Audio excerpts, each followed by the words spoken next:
Uno de los principales objetivos del liberalismo es minimizar el poder estatal. Y una de las formas de minimizar el poder estatal es dividiendo los poderes del Estado, separando, segmentando los poderes del Estado para que nadie concentre todas las potestades que típicamente caracterizan al Estado. De ahí la lógica de la separación de poderes, es decir, que las distintas competencias que tiene el Estado a la hora de legislar, de ejecutar la ley y de juzgar la aplicación de la ley no recaigan en una misma persona. James Madison, uno de los padres fundadores de Estados Unidos, decía que si una sola persona concentraba el poder ejecutivo, el poder legislativo y el poder judicial, esa sería la definición misma de tiranía. Por tanto, ya digo, la tradición liberal tiende a favorecer claramente la separación de poderes del Estado, tratando de conseguir que unos y otros se ejerzan de contrapoder y se bloqueen aquellas iniciativas más liberticidas contra los ciudadanos. En España ya sabemos que la separación de poderes es enormemente frágil o más bien inexistente. El Ejecutivo y el Legislativo no están realmente separados porque en las elecciones los ciudadanos terminan votando realmente a quien quieren que sea el presidente del gobierno, y ese presidente del gobierno, que a su vez suele ser, históricamente ha sido, el líder del partido más votado, es el que ha elegido a los diputados y a los senadores que integran las listas de su partido, y por tanto, votando indirectamente al jefe del Ejecutivo, también ese jefe del Ejecutivo ha tenido previamente la facultad de escoger a su legislativo, y por tanto, ya digo, la separación real entre Ejecutivo y Legislativo es más bien inexistente, como lo es también en gran medida la separación entre el Poder Ejecutivo y el Poder Judicial. ¿Por qué razón? Pues porque el Consejo General del Poder Judicial, que es el gobierno de los jueces, el gobierno de los jueces que tiene la potestad, la competencia de nombrar a los jueces y magistrados del Tribunal Supremo, de los Tribunales Superiores de Justicia Autonómicos, de la Audiencia Nacional o de las audiencias provinciales, ese gobierno de los jueces, el Consejo General del Poder Judicial, es escogido por el Poder Legislativo, que a su vez ya hemos visto que está controlado por el Poder Ejecutivo. Por tanto, en cierto modo podríamos decir que el Poder Ejecutivo, tal cual emerge de las urnas, tal cual emerge de la votación de las urnas, controla al legislativo y a través del legislativo controla al Poder Judicial. Por tanto, no hay auténtica separación de poderes, sino que en España en todo caso escogemos a un poder, el Ejecutivo, y el Ejecutivo termina controlando a los otros dos poderes. Y esto al margen de que en la medida en que socava la separación de poderes, también socava la capacidad que tenemos los ciudadanos de protegernos frente a la apisonadora estatal, porque quien controla el Ejecutivo tiene ante sí todo el poder del Estado para hacer prácticamente lo que quiera con los ciudadanos. Aparte de esto, que es lo fundamental, también da lugar a situaciones verdaderamente obscenas. Por ejemplo, ¿cuál es el órgano encargado de juzgar a los miembros del gobierno, al presidente del gobierno, o a los diputados, o a los senadores? El Tribunal Supremo, porque todas estas personas están aforadas. ¿Y quién nombra a los miembros de las distintas salas del Tribunal Supremo? El Consejo General del Poder Judicial. ¿Y quién nombra a los vocales del Consejo General del Poder Judicial, que escogen a los miembros del Supremo, que son los que juzgan al presidente del gobierno, a los ministros, a diputados y senadores? Pues a los miembros del Consejo General del Poder Judicial los escogen diputados y senadores que, a su vez, a través de las listas cerradas de los partidos, son escogidos normalmente por el jefe del Ejecutivo y, si hay un gobierno de coalición, por los subjefes del Ejecutivo. Por tanto, los políticos de más alto rango, son los que escogen a los jueces que van a terminar juzgándolos. Y este mismo esquema también se reproduce en las distintas autonomías, porque los miembros de los gobiernos autonómicos, los diputados autonómicos, son juzgados o por el Supremo o por los tribunales superiores de justicia de su autonomía, que son a su vez nombrados los miembros de estos tribunales por el Consejo General del Poder Judicial, que es escogido por el jefe del partido que gobierna, que es a su vez el que escoge a los presidentes autonómicos y a los consejeros autonómicos. Por tanto, los políticos, como casta privilegiada que son dentro del Estado, pueden escoger, directa o indirectamente, qué juez los va a juzgar. Y claro, a partir de ahí, la justicia difícilmente puede ser imparcial. La justicia, para que sea imparcial, ha de ser ciega. Y si al juez lo escoge el juzgado, evidentemente el juzgado va a escoger a un juez que le sea afín, que sepa que sistemáticamente va a tender a juzgarle a su favor y que sabe además que en el futuro puede necesitar favores de esa persona a la que está juzgando o del jefe de esa persona a la que está juzgando, y precisamente favor con favor se paga. Por tanto, yo no te condeno o te impongo una pena muy baja a cambio de que en el futuro me puedas ascender a posiciones más elevadas.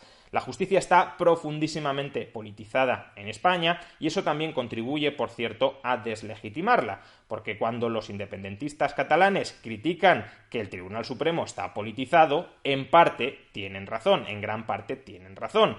Por tanto, la sentencia que se emitió contra el Procés no se puede soslayar que fue una sentencia dictada por magistrados escogidos por políticos que eran políticos contrarios a aquellos políticos que estaban juzgando. Por tanto, en gran medida sí se puede denunciar que fue un juicio politizado. Luego la sentencia será más justa o menos injusta, porque incluso los jueces politizados pueden terminar emitiendo sentencias justas. No voy a entrar ahora en este debate, pero la cuestión es que evidentemente existe una falta de legitimidad de raíz que empaña cualquier decisión que con respecto a los políticos o a los enemigos de los políticos que han nombrado a esos jueces terminen emitiendo estos órganos judiciales. Por consiguiente, deberíamos proceder a despolitizar absolutamente la justicia, pero para despolitizar la justicia es necesario cambiar el método de elección de los vocales del Consejo General del Poder Judicial. Hasta hoy existía una ventana, realmente una ventana ingenua, pero una ventana de esperanza en que ese método podía cambiar. ¿Por qué? Pues porque el actual Consejo General del Poder Judicial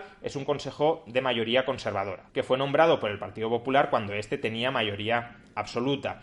Y el mandato de este Consejo General del Poder Judicial ya ha expirado. Y por tanto el actual gobierno PSOE-Podemos aspira a colocar a su mayoría de izquierdas en el Consejo General del Poder Judicial. Pero para poder hacerlo necesita el concurso del Partido Popular. ¿Por qué? Pues porque para que Congreso y Senado escojan a los vocales del Consejo General del Poder Judicial se requiere una mayoría cualificada de 3/5.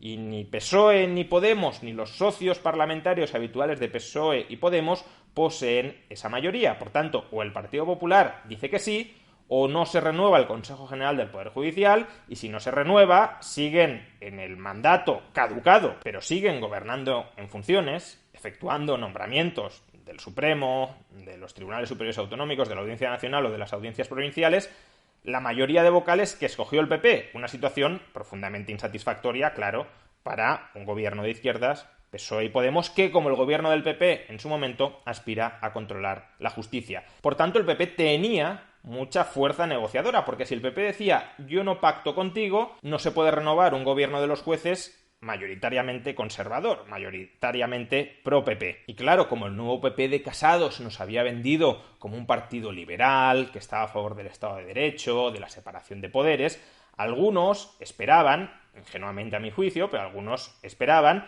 que Casado impusiera la siguiente condición: si quieres que pactemos la renovación del Consejo General del Poder Judicial, modifica la Ley Orgánica del Poder Judicial, que es la que regula la elección de 12 de los 20 miembros que componen el Consejo General del Poder Judicial y que, por tanto, otorgan mayoría dentro de este gobierno de los jueces. ¿Y modifícala para qué? Pues modifícala para despolitizar la justicia. ¿Y cómo se puede despolitizar la justicia? Pues, por ejemplo, permitiendo que 12 de estos 20 miembros sean escogidos por los propios jueces. No olvidemos que estamos hablando del gobierno de los jueces, y de la misma manera que el gobierno de los ciudadanos lo escogen los ciudadanos en unas elecciones, el gobierno de los jueces lo deberían escoger los jueces en unas elecciones. Que voten los jueces, no que voten los políticos controlando por la puerta de atrás el poder judicial. Otra alternativa, igualmente válida para despolitizar la justicia, sería que los miembros, los vocales del Consejo General del Poder Judicial, esos 12 vocales, porque los otros 8, la Constitución sí marca que han de ser escogidos por el Congreso y el Senado, por desgracia, que esos 12 vocales sean escogidos por sorteo. Es decir, que se fijen unas condiciones mínimas por las cuales un juez o un jurista puede ocupar una plaza de vocal en el Consejo General del Poder Judicial, por ejemplo, años de experiencia, y que entre todo el amplio universo de candidatos potencialmente aptos para integrar el Consejo General del Poder Judicial se escoja por sorteo a aquellos miembros que terminarán integrándolo. Por cierto, esta propuesta, que serviría absolutamente para despolitizar la justicia, porque los políticos ni siquiera podrían hacer campaña a través de las asociaciones judiciales, que también están muy politizadas por unos candidatos o por otros a magistrado, porque en la medida en que sea una elección completamente aleatoria dentro, ya digo, de aquel universo de candidatos que cumplan ciertos requisitos mínimos, pues no puedes influir en el resultado por mucho que digas, me gustaría que saliera este, sale por sorteo. Pues bien, esta opción, la elección por sorteo, la ha planteado ya un partido que es un partido de izquierdas, pero que al menos en este caso se está tomando las cosas más en serio que el resto, que es Más País de Íñigo Errejón.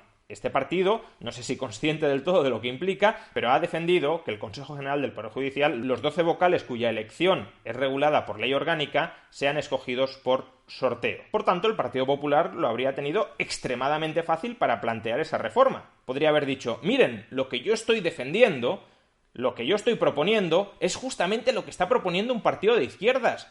Por tanto, que la derecha y alguna parte de la izquierda estemos de acuerdo en que hay que reformar la ley en esta dirección, quizá no es tan absurdo. Quizá es que todos los demás que se niegan a reformar la ley en esta dirección, que es la dirección de despolitizar la justicia, sea que tienen intereses perversos para mantener la politización de la justicia. Que no lo digo solo yo, no lo dice solo el Partido Popular, lo dice también Más País. Ese debería haber sido el discurso razonable, liberal, de Pablo Casado y del conjunto del PP.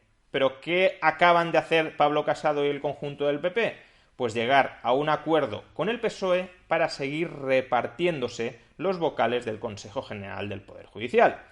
Según el Partido Popular, el gran logro que han conseguido en esta negociación es que Podemos no tendrá ningún vocal dentro del Consejo General del Poder Judicial, lo cual es una pura cortina de humo, porque lo que hará Podemos es utilizar al PSOE como intermediario en las negociaciones. Podemos le dirá al PSOE, oye, mete a este señor o a esta señora en la lista de vocales del Consejo General del Poder Judicial que tú propones y que tú pactas con el Partido Popular, sabiendo que ese señor o señora es una persona afín a Podemos. Y el PP, claro, tendrá que tragar porque a esa persona la habrá propuesto el PSOE, aunque sea en última instancia propuesta por Podemos. Este es uno de los grandes logros que el PP dice que le ha arrancado al PSOE en la negociación.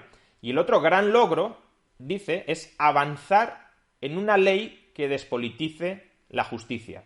¿Cómo que avanzar? Lleguen ya inmediatamente a destino, aprueben ya la ley que despolitiza la justicia, y con un sistema despolitizado de elección de los vocales del Consejo General del Poder Judicial, que esos vocales salgan electos, ya sea por votación de los jueces, ya sea por sorteo entre personas jurídicamente cualificadas. En definitiva, lo que ha hecho el PP con el PSOE es lo que llevan haciendo 40 años en nuestro país: repartirse obscenamente a los vocales del Consejo General del Poder Judicial para que estos, que son nombrados por ellos, escojan a los jueces del Supremo, de los Tribunales Superiores de Justicia Autonómicos, de la Audiencia Nacional, de las audiencias provinciales, que más convengan a los líderes políticos que han nombrado a esos vocales del Consejo General del Poder Judicial. Lo que ha hecho, por tanto, es contribuir a perpetuar la politización de la justicia, que es lo que lleva haciendo el Partido Popular y el Partido Socialista, insisto, en los últimos 40 años. Aunque terminara siendo cierto que Podemos no logrará meter a ningún vocal propio en el Consejo General del Poder Judicial, es que eso da igual. Es que tan obsceno es que se repartan los vocales PSOE, PP y Podemos como que se los repartan únicamente PSOE y PP. Es que no se tienen que repartir a los jueces. Los jueces tienen que ser nombrados de manera independiente al poder político. Y si no se hace esto, se dinamita la separación de poderes. Y si se dinamita la separación de poderes, el Estado tiene un poder cuasi absoluto sobre la vida de los ciudadanos. La casta política, por tanto, continúa pastoreando nuestras libertades como si fuera su cortijo particular.